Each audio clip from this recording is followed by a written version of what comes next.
श्री सद्गुरुदेव भगवान संपूर्ण भूमंडल में विचरण करने वाले संत महापुरुष जन और यहाँ सत्संग प्रांगण में विराजमान नर व नारी के रूप में प्रभु के परम प्यारे भक्त। आज हमारा दशहरा महापर्व का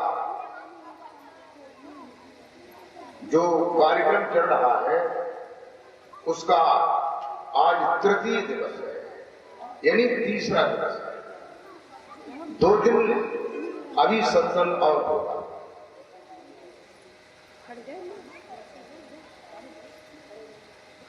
प्रेमी भक्तों, सत्संग वह ज्ञान गंगा है जिसमें पापी से पापी मनुष्य अगर स्नान करता है तो वह भी भव बंधनों से छूट करके मोक्ष और मुक्ति को प्राप्त हो जाता है। अगर स्नान करता है तब ऐसा है, अगर स्नान ही नहीं करता है और वही है डुबकी मार रहा है लेकिन स्नान नहीं कर रहा है, तो उसे वो जो लाभ प्राप्त होने हैं भव सागर से पार होने का और मोक्ष और मुक्ति का वो प्राप्त नहीं होगा। कहते हैं, संतों ने बताया है कि कभी सर्दी कभी गर्मी ये कुदरत के नजारे हैं। कभी सर्दी आ जाती है, कभी गर्मी आ जाती है, कभी बरसात आ जाता है। कहते हैं कभी सर्दी कभी गर्मी ये कुदरत के नजारे हैं और प्यासे वे भी रह जाते हैं जो बिल्कुल दरिया के किनारे। मैंने जनरल नॉलेज की एक किताब में ये पढ़ा था कि मेढक जो है पानी में रहता है लेकिन पानी नहीं पीता है, ऐसा ये लिखी हुई बात बता रहे हैं। और एक तो बात हमने अनुभव किया है कि मछली पानी में रहते हुए भी मुख से पानी नहीं पीती। उसके 2 पर होते हैं, जब पर सतर हो जाते हैं तो वहां पे दोनों परों के नीचे एक एक छिद्र होता है, उसमें पानी चला जाता है, तब आप लोगों ने देखा होगा।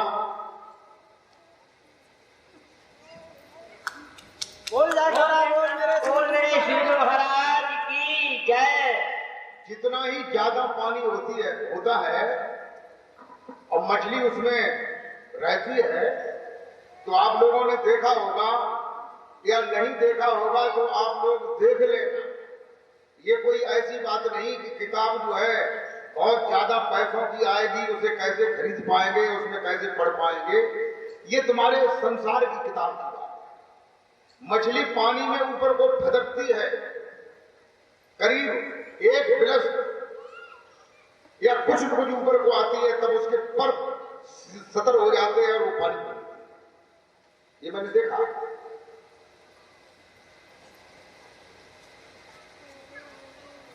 देखिए, बहुत पहले ये विज्ञान इतना सक्रिय नहीं था। अब विज्ञान इतना सक्रिय है कि मछली मुंह से पानी नहीं पीती है। और कहीं कहीं पर यह भी लिखा है, हमारे जो विद्वान लोग हैं, श्रेष्ठ लोग हैं, जिन्होंने मंथन गहराई से किया है, वो ये बताते हैं कि जब मछली मुंह से पानी नहीं पीती है तो हनुमान जी ने जब लंका जलाई थी और पूंछ को समुद्र में बुझाया था तो पसीना निकल आया था, और मछली जो है मुंह में पानी में ढाली इंतजार में कि कब हनुमान जी आए और बड़ी पूंछ बुझाए और पसीना गिरे और मुंह में ले ले है, और जब कि मुंह से पानी नहीं पीती है। और फिर चलो खैर कोई बात नहीं, मछली हमका जो है पसीना गिरो मुंह में बाने पानी ले लो, जबकि ये बात नहीं होगी, ये बात है नहीं। लेकिन चलो पसीना ले लो, तो पसीना से बाल बच्चा पैदा हो जाए। आप लोग खुद विचार करिए, ये ऐसी बात नहीं कानून कही और अपने मान ले, ऐसे मत मानिए, बच्चा पैदा नहीं होगा। दूसरी बात, मुख से बच्चा दानी का कोई संबंध नहीं है। संबंध थोड़ा बहुत है ही ना। चलो मछली पानी निकल गई, फिर मछली जो है 17 दिन में अंडे देती है। प्रजनित हो जाने के बाद 17 दिन में अंडे देती है। मछलियों में बहुत सी प्रजातियां होती हैं। एक प्रजाति होती है व्हेल, वह मछली जो है 21 दिन में अंडे देती है, 21 दिन में। और इधर हनुमान जी ने लंका जलाई, पूंछ बुझाई, और उसी बीच में 14-15वें दिन जो है लड़ाई होते होते रावण का एक लड़का था अहिरावण, जो पातालपुरी में रहता था, ऐसा बताते हैं। वो राम लक्ष्मण को चुरा ले गया था, कहते हैं कि नहीं। और उनमें लक्ष्मण जो है ये बताते हैं कि 12 वर्ष तक सोए नहीं थे, नींद नहीं ली थी।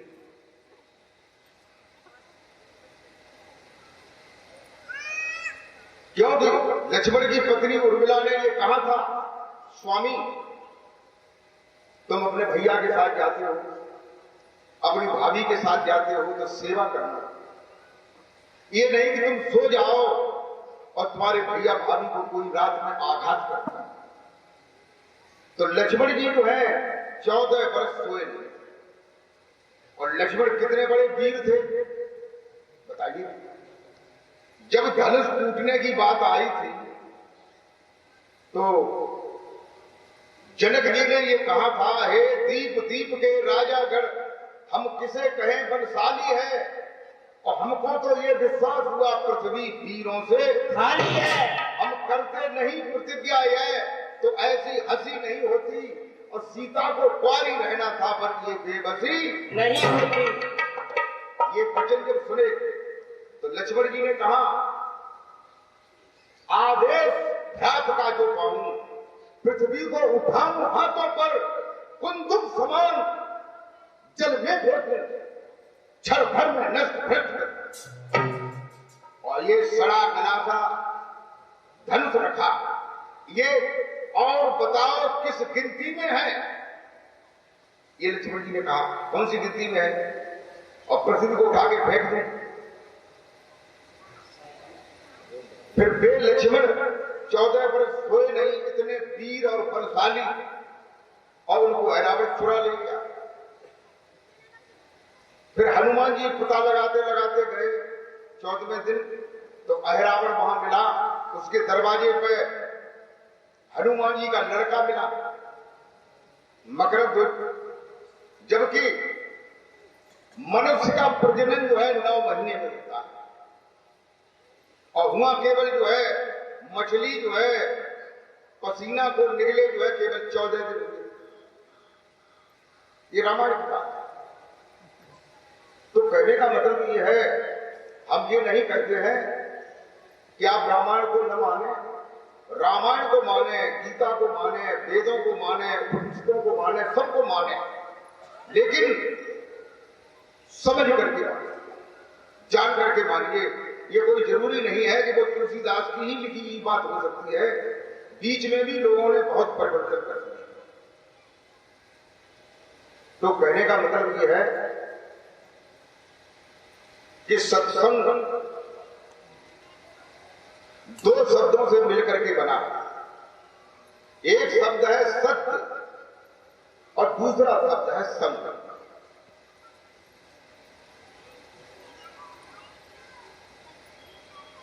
दोनों का अर्थ है हम सत्य का संग करें, यही तो अर्थ हुआ। अभी एक ये प्रश्न हृदय में आया, देखो हम जो है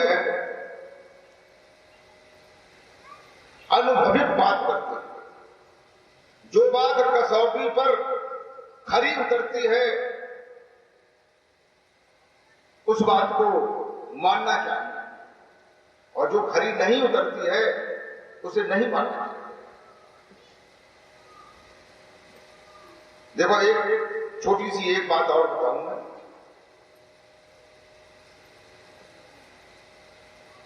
मैंने हनुमान चालीसा में ये पढ़ा था कि उसमें ये लिखा था कि को नहीं जानत है जग में कभी संकट मोचन नाम। यानी कौन संसार में ऐसा है जो ये नहीं जानता है कि हनुमान जी संकट मोचन है, संकटों का निवारण करते हैं।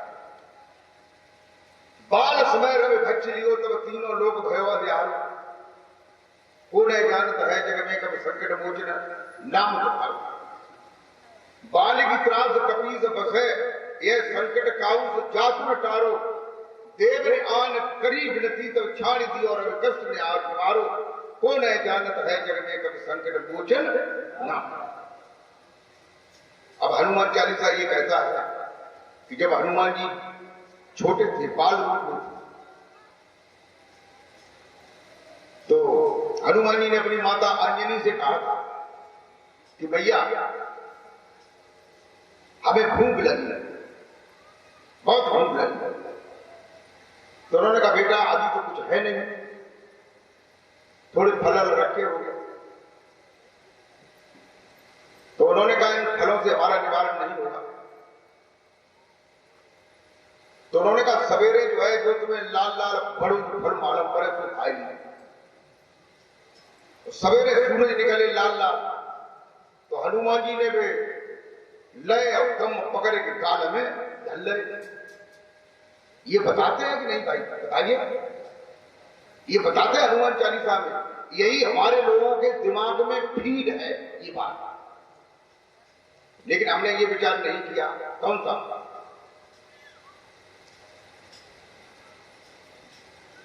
कि पृथ्वी से सूरज 1 से 15 गुना बड़ा है।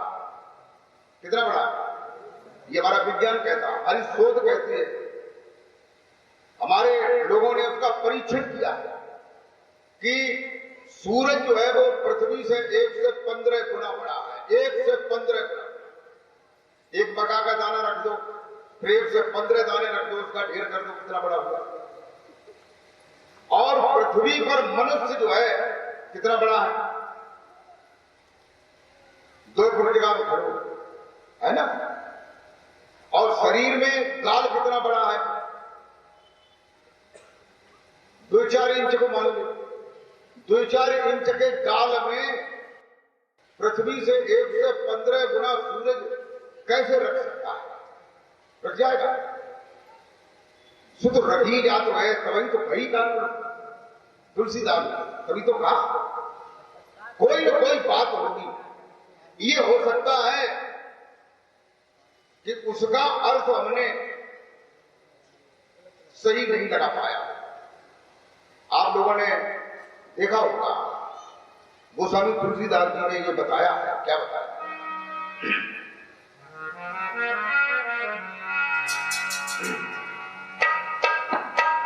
कि कर्म प्रधान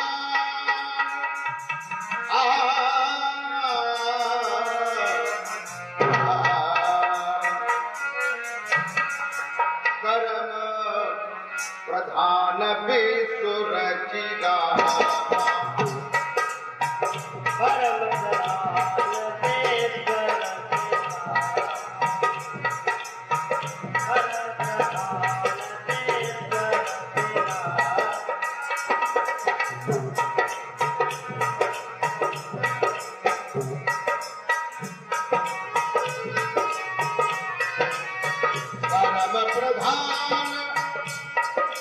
करम प्रधान विश्व रचना था जो जग करहे तो फल जाता। परम प्रधान विश्व रचना, परम प्रधान विश्व रचना, जो जग करहे तो फल जाता, जो जग करहे तो फल जाता।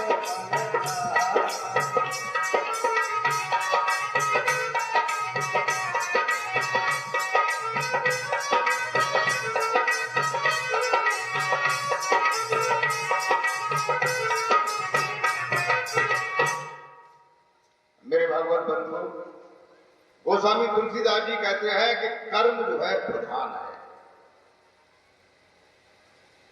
कल परसों मैंने बताया कि भगवान राम ने बाली को मारा, बताया था।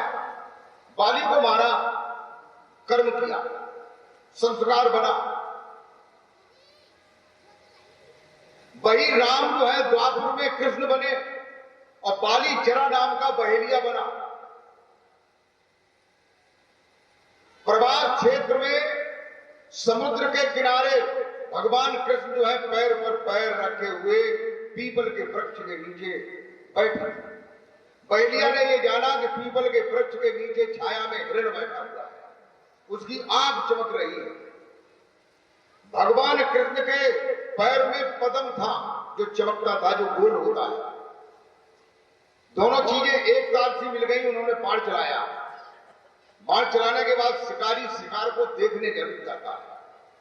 तो शिकार को देखने गयो तो हुआ भगवान कृष्ण जो है उनके पैर में बाण घुसा हुआ था। उन्होंने जरा नाम के बहेलिये को देखा और उन्होंने कहा, भैया तेरे में हाथ जोड़ रहा हूं, कोई बात नहीं, तूने मुझसे बदला लिया है, जाने या अनजाने में तू यहां से चला जा और लोग आ जाएंगे कि तुझे मार दूं और तुझे मैं अपने लोक में ही भेजूंगा, इसके लिए तू निश्चिंत रहे। तो कर्म जो है प्रधान है। खेत में तुम कहते हैं बोया पेड़ बबूल का आम कहां से खा, बबूल के पेड़ खेत में लगाया और जगाओ कहते टपक आ जाए गिरकर, तो टपका कैसे गिरी? खेत में अगर गेहूं बोओगे तो गेहूं पैदा होगा, चना बोओगे तो चना पैदा होगा। अगर तुम पाप करोगे, किसी की बेईमानी करोगे, चोरी करोगे, ठगी करोगे, तरह तरह की चीजें हैं जो करोगे, तो उसका परिणाम जो है नरक होता है, दुख होता है, भोगना पड़ता है। देखो तुलसीदास जी ने ये कहा कि कर्म प्रधान है, जो करोगे वो पैसा तुम्हें भोगना पड़ेगा। अब तुलसीदास जी ने एक जगह क्या और कहा, उसे आप क्या कहते हैं कि होए बही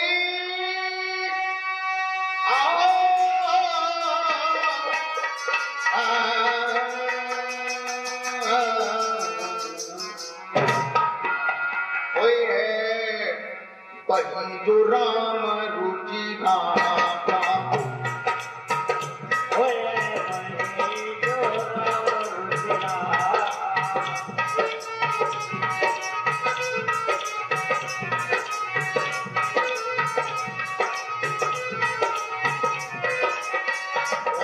बही जो राम रुचि गाता, बही जो राम रुचि गाता, बही जो राम रुचि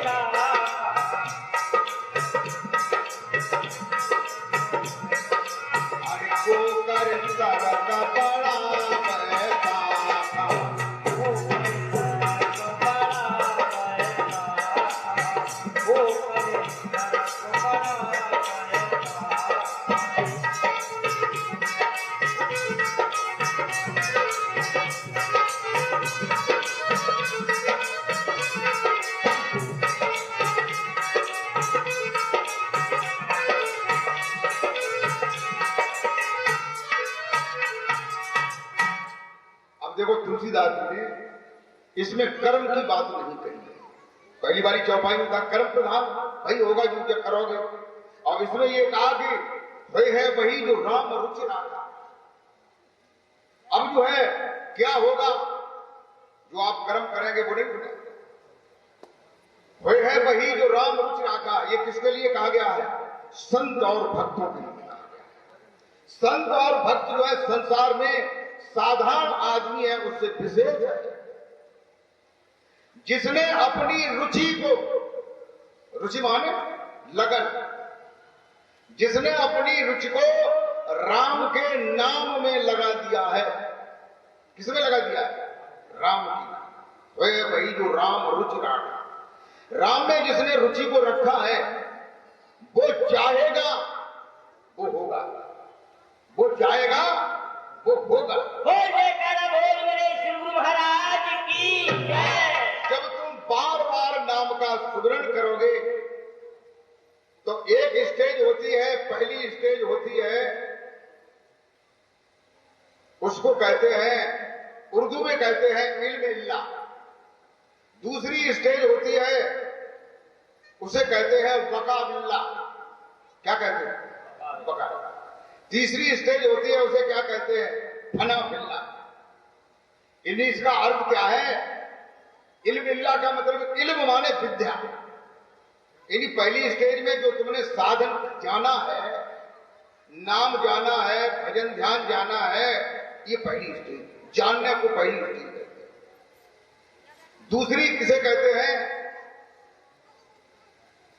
बका बिल्ला। बका बिल्ला का मतलब क्या है? जब साधक अभ्यास करता है, अभ्यास करने से अरिमा मणिमा लगमा ईसत वासत प्रात प्रकाम ये सिद्धियां प्राप्त